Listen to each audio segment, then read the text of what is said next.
This story is titled, My Stepson, Who I Raised as My Own, Blocked Me from His Wedding Because His Fiancée's Family. Hey everyone! Before we jump into today's video, I need your help. We've noticed the channel is losing some traction, and subscribing is one of the best ways you can support us. It's quick, free, and it helps us keep bringing you awesome content. Your support means the world. Let's keep this channel growing together. Thanks so much. Now let's start the video. Hey Reddit, this is a bit of a messy one, so bear with me. Alright, here goes. I'm 52 female, and this story's about me and Alex, 25 male, my stepson, though I don't even like calling him that. He's just my son, plain and simple. I've been in his life since he was a baby, and I raised him after his dad, Mark, passed away. But as much as I love him, I'm not sure I even recognize him anymore. Let me take you back. Mark and I met when Alex was only 6 months old. His mom had passed away during childbirth, and Mark was doing his best to juggle work and being a single dad. When we met, it wasn't one of those whirlwind romances, more like a slow, steady burn. We clicked because we were both hardworking, no-nonsense people. Mark was sweet but practical, and I admired how he doted on Alex, even when he was clearly exhausted. By the time we got married a year later, Alex was toddling around and calling me mama. Back then, life felt pretty perfect. Mark had a good job, and I started working part-time at a local diner. We bought a modest little house in a quiet neighborhood. 3 bedrooms, 1 bath, a big backyard where Alex could run around. It wasn't fancy, but it was ours. Things changed when Alex was 5. Mark passed away suddenly. An aneurysm. One day he was there, laughing at dinner, tucking Alex into bed, and the next, he was gone. I woke up that morning and noticed he hadn't moved. I thought he was just sleeping in for once, but when I nudged him, his body was cold. I can't describe the panic that took over. I remember screaming his name, dialing 911 with shaking hands, and trying to keep Alex away from the bedroom. When the paramedics told me he was gone, I was devastated. But I didn't have the luxury of falling apart. Alex was clinging to my leg, asking where Daddy was, and I had to be strong for him. After Mark's death, it was just me and Alex against the world. Money was tight, and I had to pick up extra shifts at the diner to make ends meet. I sold Mark's car and some of his tools to cover the funeral costs. I cried myself to sleep most nights, but I always made sure Alex never saw. During the day, I kept it together, packing his lunches, reading him bedtime stories, making sure he never felt like he was missing out, even when I was barely holding on. I became a master of DIY. Our house needed a lot of work over the years. I couldn't afford a handyman, so I learned how to fix things myself. I bought a secondhand toolbox, watched tutorials, and just figured it out. Alex would sometimes sit beside me while I worked, handing me tools and asking endless questions. I remember thinking, this is enough. As long as we have each other, this is enough. I did my best to give Alex a good childhood. I made sure he got to play soccer, even though it meant squeezing pennies to pay for the uniform. I volunteered at his school so I could be part of his world. I taught him how to ride a bike, how to cook spaghetti, and even how to fix a flat tire. But things weren't always smooth. As Alex got older, he started pushing back. He was embarrassed by our hand-me-down car and our outdated house. Once, in middle school, he begged me not to come to career day, because he didn't want his friends to know his mom worked at a diner. That stung, but I ignored it, figuring it was just the teenagers phase. High school was harder. Alex started hanging out with kids who had more than we did. Fancy clothes, new gadgets, vacations to Disney World. He'd come home and complain about how we didn't have a big screen TV, or how I couldn't afford the latest gaming console. I tried explaining that I was doing the best I could, but he'd just roll his eyes and say, "Whatever, Mom." Still, there were good moments too. He got really into music during his teenage years, and I saved up to buy him a second-hand guitar. He played it non-stop, and for a while it felt like we were close again. He even wrote me a song once for Mother's Day. When Alex went off to college, I was both proud and heartbroken. Proud because he'd worked hard and earned a scholarship, and heartbroken because I knew our little house would feel empty without him. I helped him pack his things and set up his dorm, trying not to cry as I said goodbye. At first, he called me all the time, asking how to cook certain meals, telling me about his classes, even asking for advice about girls. But as the months went on, the calls became less frequent. I figured he was just busy. Then, during his sophomore year, he started dating that girl named Lily. I didn't meet her right away, but when I did, she seemed nice enough. But as the years went on, things started to shift. Alex visited less often, and when he did, he always seemed in a hurry to leave. He'd make comments about how the house was falling apart, or how I should modernize the kitchen. He said it with a laugh, like it was a joke, but I knew he meant it. It hurt. but I didn't let it show. I thought I'd done everything right, raising him with love, giving him everything I could, but somehow it felt like I was losing him. And the worst part was, I didn't know how to stop it. Alex was growing into someone I didn't recognize, and I wasn't sure if I was ready for what came next. Let me tell you about the first time I met Lily was during Thanksgiving break. Alex brought her home for dinner, and I was nervous. I wanted to make a good impression, even though I wasn't exactly sure what good meant. I spent all day cooking, trying to whip up something that felt a little fancier than our usual meals. By the time they arrived, I was sweating and stressed, but determined to play the cool, welcoming mom. Lily was different from what I expected. She was petite, polished, and impeccably dressed, like she'd stepped out of a catalog. She greeted me with a polite smile and a soft handshake, calling me Ms. Last Name, even though I told her she could just call me by my first name. She was nice enough, but there was a distance to her that I couldn't quite put my finger on. Dinner was awkward. Lily didn't eat much, just picked at her plate while Alex practically inhaled the food. I tried to make conversation, asking her about school and her family, but her answers were short and clipped. Oh, my parents work in real estate. Yeah, I like college. It's been fun. I chalked it up to nerves. After all, meeting the boyfriend's mom can't be easy. But Alex? He seemed completely at ease. He couldn't stop smiling at her, and he kept brushing off her discomfort like it wasn't a big deal. When she quietly whispered something about the house being charming, Alex laughed and said, "Yeah, Mom's house is kind of old school, isn't it?" Smiled and laughed along, not wanting to make a scene. After they left, I felt a bit off. It wasn't that Lily was rude. She wasn't. But she didn't seem interested in me or my world. I told myself I was being paranoid, that she'd warm up eventually. But as their relationship grew, that disconnect only deepened. The next time Lily came over, it was for Christmas. I was looking forward to it, hoping we'd have a chance to bond. I even bought her a thoughtful little gift, a cozy scarf I'd seen her admiring during Thanksgiving. When she opened it, she smiled politely and said, "Thank you, this is nice." But there was no real warmth in her voice. Alex, on the other hand, lit up when he opened his gift from her. A sleek, expensive-looking watch. I didn't even know college students could afford watches like that. Throughout the visit, Lily seemed restless. She spent most of her time on her phone, scrolling through Instagram or texting. I caught her taking a few photos of Alex's room, which confused me until Alex explained later that she was showing her friends how he grew up. That made me feel small, like our home was some kind of curiosity to her. Then there were the comments. They were subtle, but they added up. "Your furniture has so much character. I've never seen a TV like that before. I can't believe you still have landlines."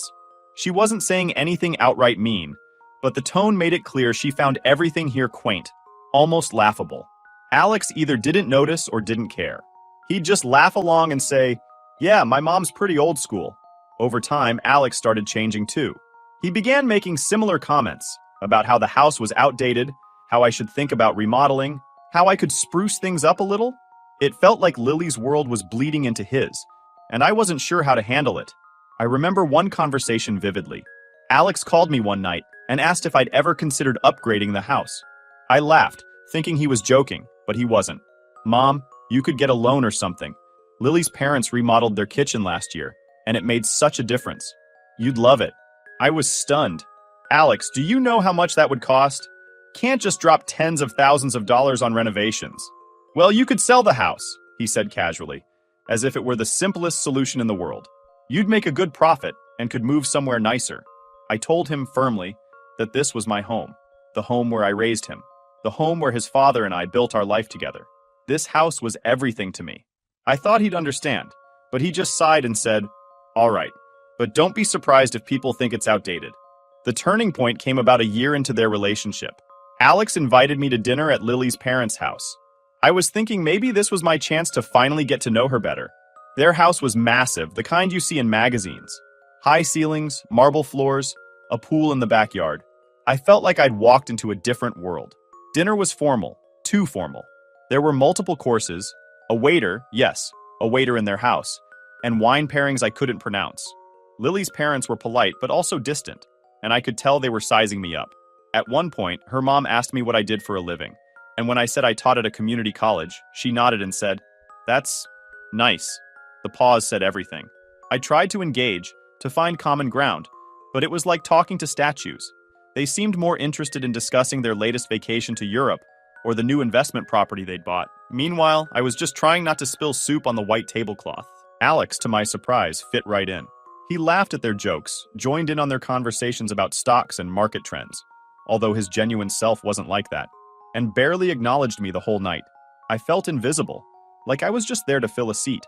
After dinner, as we were leaving, Lily's dad pulled Alex aside and handed him an envelope.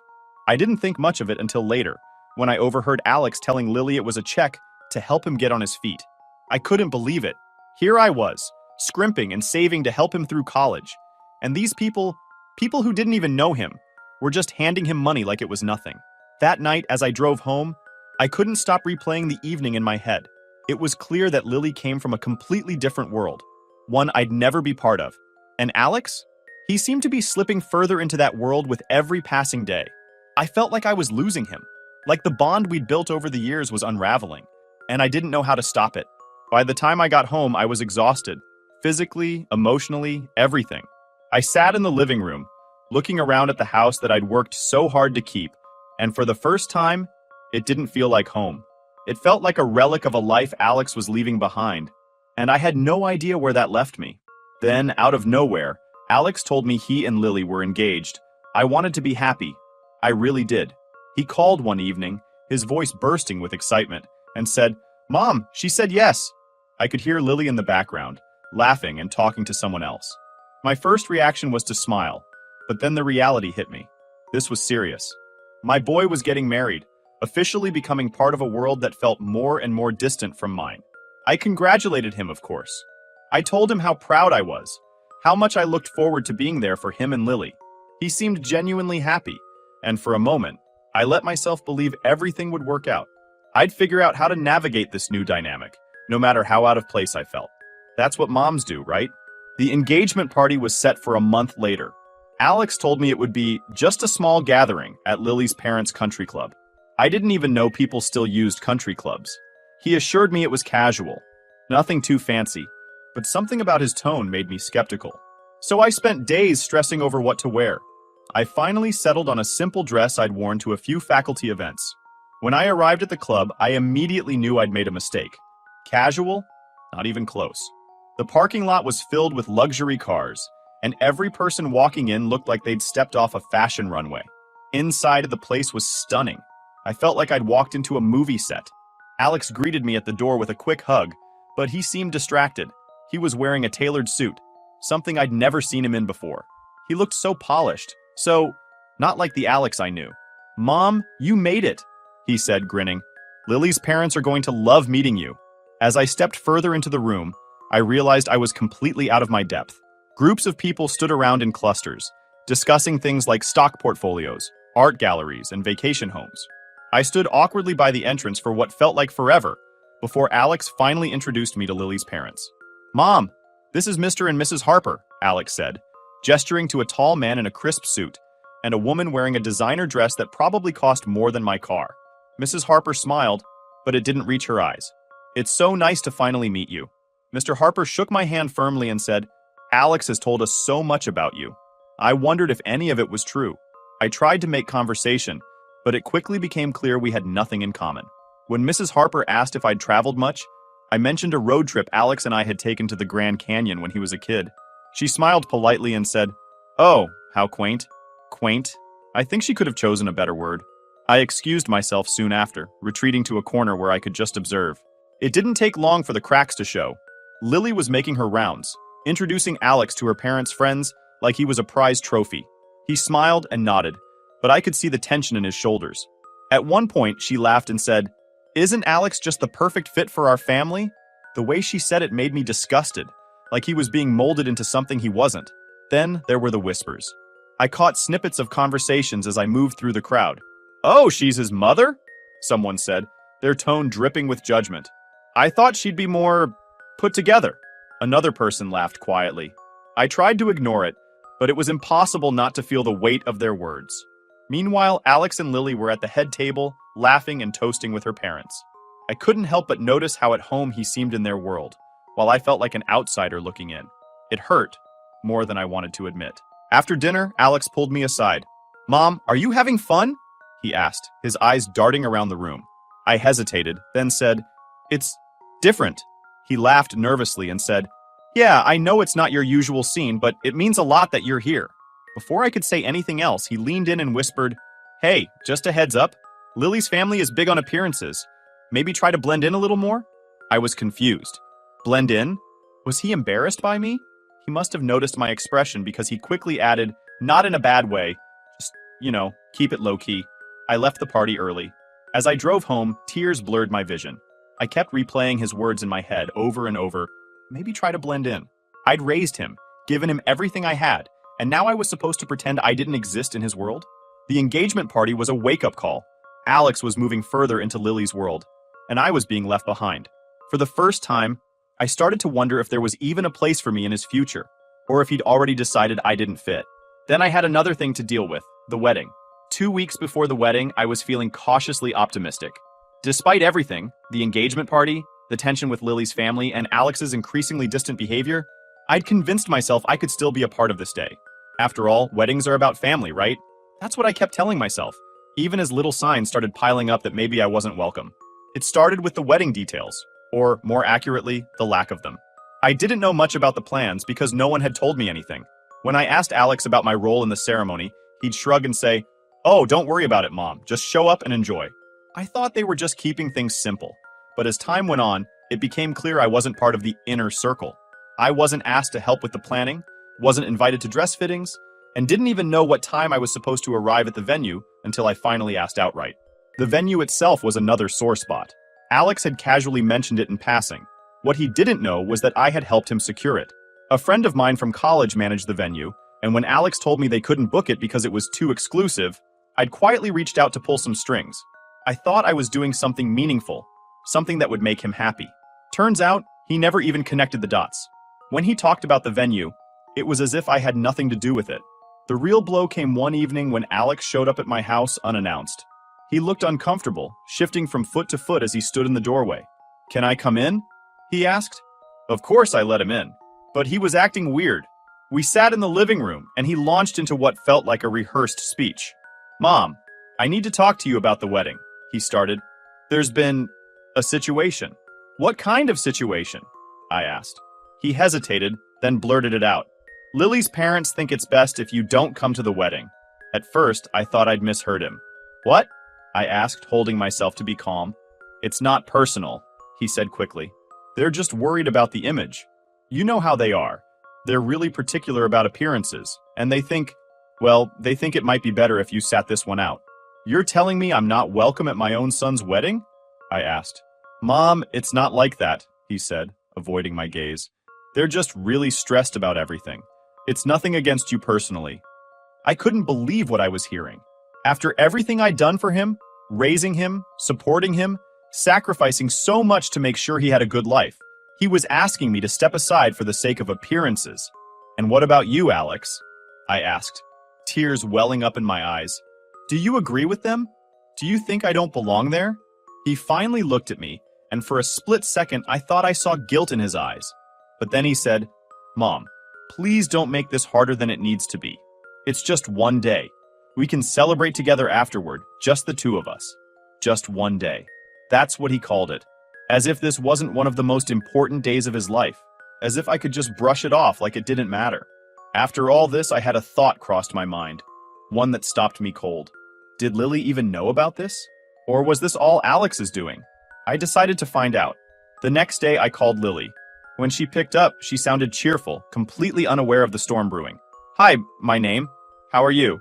she chirped. "I'm fine," I said, though my voice was tight. "Listen, I need to ask you something. Alex told me your parents don't want me at the wedding. Is that true?" There was a long pause. "What?" She seemed confused. "Why would he say that? Of course you're invited. You're his mom." I felt a wave of relief, quickly followed by anger. Alex had lied to me. But why? Was he trying to protect me? Was he just trying to appease Lily's parents? Either way, it didn't make sense. Lily, on the other hand, was furious. She apologized profusely and promised to talk to Alex and her parents immediately. I hung up the phone feeling both vindicated and deeply unsettled. What else hadn't Alex told me? Later that evening, Alex called me in a panic. "Mom, why did you call Lily?" he demanded. "Because I needed to hear the truth," I shot back. "Why would you lie to me, Alex? What were you trying to accomplish?" He stammered. I didn't want things to get messy, he finally said. I thought it'd be easier if... Easier for who? I interrupted. For you? For them? What about me, Alex? Did you even stop to think about how I'd feel? He didn't have an answer for that. Instead, he muttered something about how I was making a big deal out of nothing, and hung up. I sat there, stunned. How had it come to this? That night, I made a decision. I wasn't going to let anyone, Alex, Lily's parents, or anyone else, treat me like I didn't matter. I called my friend who managed the venue and told him to cancel the booking. When he asked why, I explained everything. He was shocked but understanding and promised to refund the deposit. When Alex and Lily found out the next day, all hell broke loose. Alex called me furious. "Mom, what did you do?" he yelled. "We're 2 weeks away from the wedding and now we don't have a venue." "I did what I had to do," I said calmly. "You don't get to exclude me from your life and expect me to keep bending over backward for you." He called me selfish, said I was ruining his wedding. But I didn't care. The fallout was immediate. Lily's parents were livid. Alex was scrambling to find a new venue, and I became public enemy number 1. But you know what? I didn't feel bad. If they wanted to shut me out of their perfect little world, then they could deal with the consequences. So here where I am right now, what do you guys think the motives that Alex is hiding? Think maybe he is just embarrassed by me, but still there's something going on, and I don't know what is. If anything arise, I'll post an update here. Final update.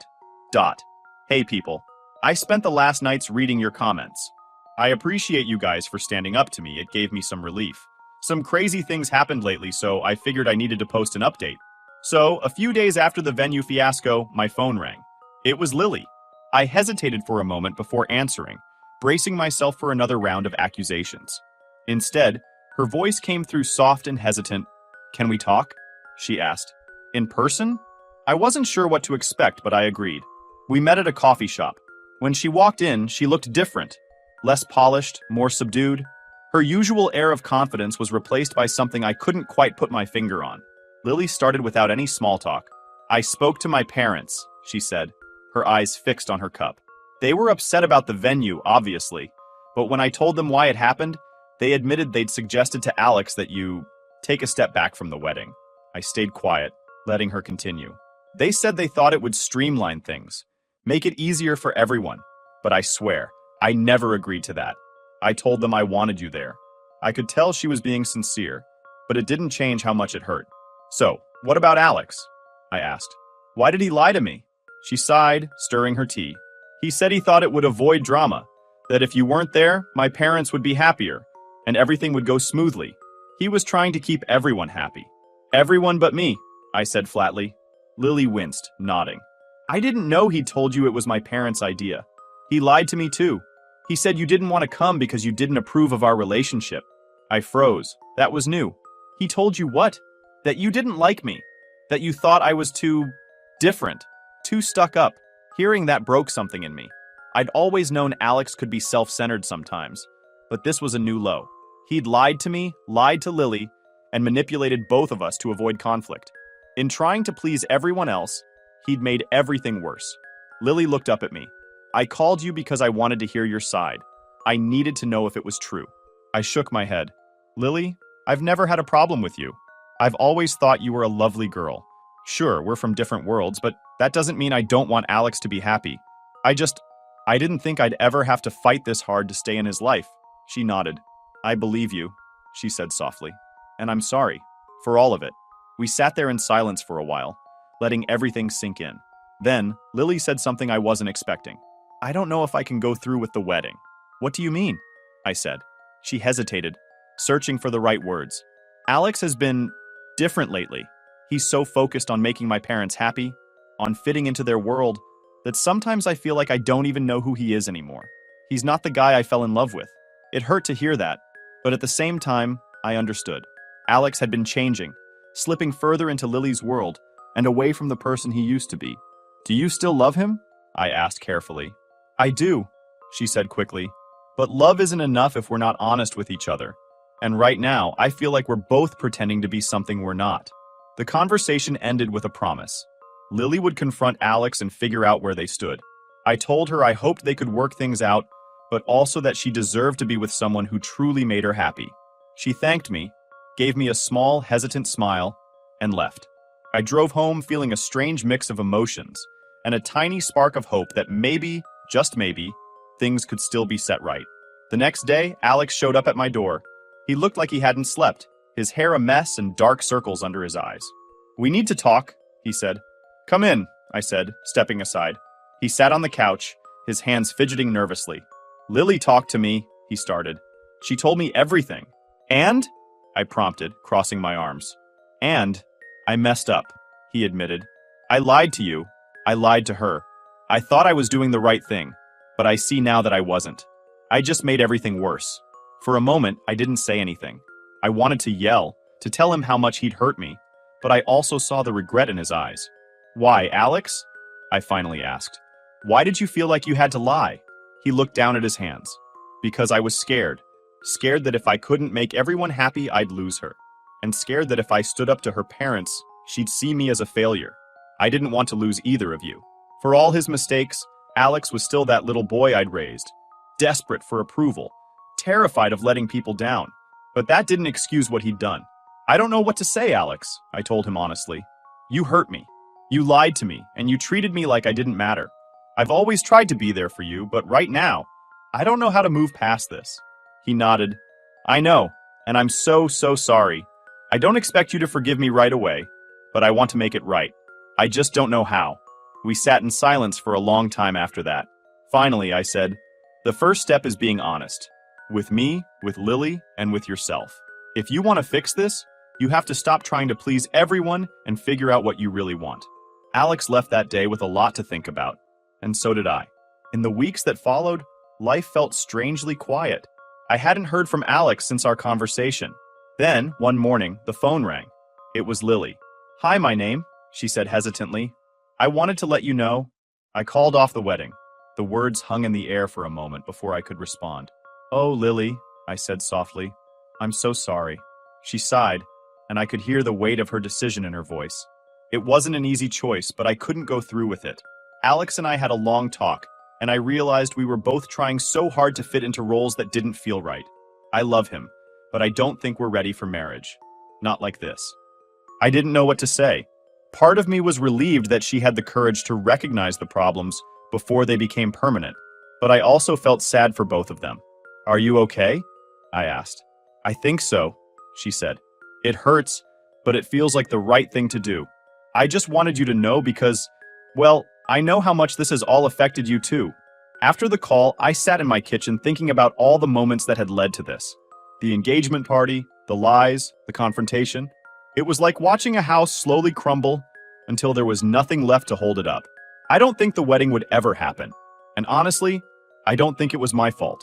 For now, I'm focusing on my own life, and my relationship with Alex would never be the same anymore. That's it, guys. This is my story. Tell me what you think.